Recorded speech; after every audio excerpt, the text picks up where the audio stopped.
Today, love revives. Gore dashes like a free bird to his girlfriends, eager for a sweet reunion. Like Spider-Man, the director set a trap, denying Gore and his girlfriend any alone time. He felt helpless and regretful. After fruitlessly searching for his girlfriend, Gore hit up the club to spill his heart out to his buddies.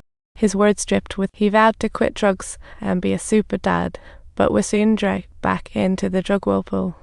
A few days later, Gore woke up to find his friend had stopped breathing. He thought his buddy was just in a deep sleep, but it turned out to be a permanent. Even when Dr. Over pulled back the sheet covering his friend, Gore refused to accept reality until he saw the cold, lifeless body. He finally felt the chill of death as Dr. Over warned him, "This is the scene of 10 deaths, and you are next." The death of a friend hit him like an alarm clock, waking Gore's numb heart, but he also knew. Times övermött until det grova acute J circumflex reliculator 3 I circumflex Gisadilla not signed and direct reflex a quarter A circumflex I övermött H okay at E grov Austrich 3 övermött A times L paragraph I circumflex reliculator 47 micro Gisadilla I 3/4 gamma not signed letter 3 C A tilde divided by plus or minus found out Chinese letter NCE trapped in the abyss of loneliness. Quitting drugs was as difficult as ascending Everest. The funeral was starkly empty, attended solely by the pastor and a handful of staff. How micro divide by a tilde U circumflex O acute U amat a quarter RC Cedilla Cyrillic letter 4 B7 U circumflex O amat times RE a quarter O tilde acute U gross Cyrillic letter 4 AB side Chinese letter. Once in loneliness grip, quitting drugs is as tough as Everest. The funeral was desolate, with just the pastor and a few staff. Town copyright. Gore placed a radio on his friend's casket, playing his favorite tunes on repeat, while the pastor offered prayers. The song echoed through the empty woods, recounting a friend's brief and tragic life. Surprisingly, his girlfriend showed up at the funeral with her father. Gore couldn't believe his eyes until he touched his girlfriend's round belly and realized that baby was still kicking. This joy was swiftly interrupted by his father-in-law's fury as he harshly shoved Gore into a wooden pit, and Gore sent his girlfriend the "save me" look. Watching his girlfriend leave with such determination, Gore finally decided it was time for a change. But quitting a 4-year addiction was daunting, its pain like arrows piercing his heart, eroding his will and body. Inner demons crept in, tempting him toward death's door, but thankfully, his mom showed up just in time to interrupt. This meant Dr. Over watched him repeatedly hospitalized, frustration peaked. Gore finally survived. Gazing at Dr. Over, Gore mustered all his strength to utter a phrase. It was a cry for help from the depths of despair, a longing for life. With the help of Dr. Over, Gore was sent to a rehab center. Though the road ahead was thorny, he was resolute. For himself and for his unborn child, he had to persevere, but every time the craving hit, it felt like a million ants were gnawing at his bones, mercilessly ravaging his body and mind. When he reached his breaking point, he'd pull out a photo of his girlfriend, daydreaming of a happy family of 3. This vision of the future drove him on. Rehab life was harsh, and as a newcomer, he did the hardest work. During one training session, he collapsed from exhaustion, but stubbornly turned down help. Times gritting his teeth, he rose by himself. Though solitude tormented him, tears of longing often fell silently at night. He persisted through it all, never giving up. A year of hard work finally paid off.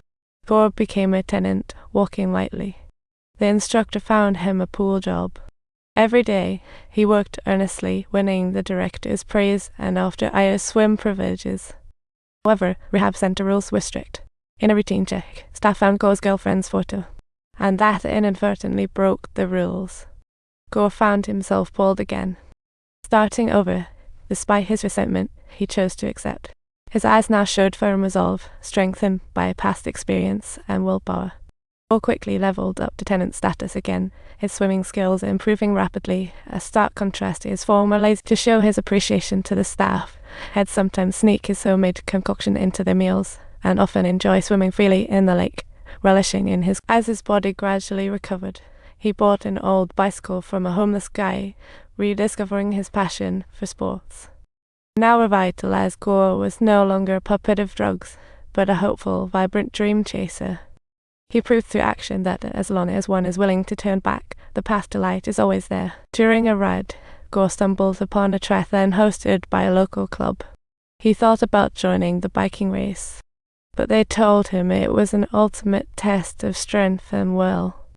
It included a 5k run, 20k cycling, and 700 swim.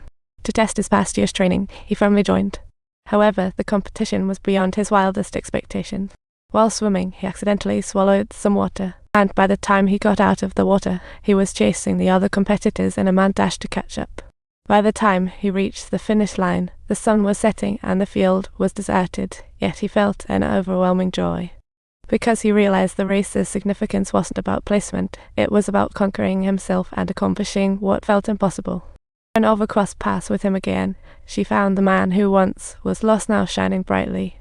"I might opt to sign up for a group dance class, but here's the issue. I don't have a team." Together, we entered the dance hall. Laughter and cheer formed a delightful path ahead. But just as Gore and Ova's bond deepened, an old smoking buddy dropped some tragic news. Gore's girlfriend was in a coma due to a drug overdose, and his heart was heavy with unspeakable pain and guilt. Nothing could change his fate now. He could only bear the weight of this unhealable regret in the days to come. Just as he left the hospital room, a little girl's figure appeared, triggering a strong premonition in his heart. She could be his future daughter. Yet, just as he tried to ask for the girl's identity, the director charged in, furiously whisking him away.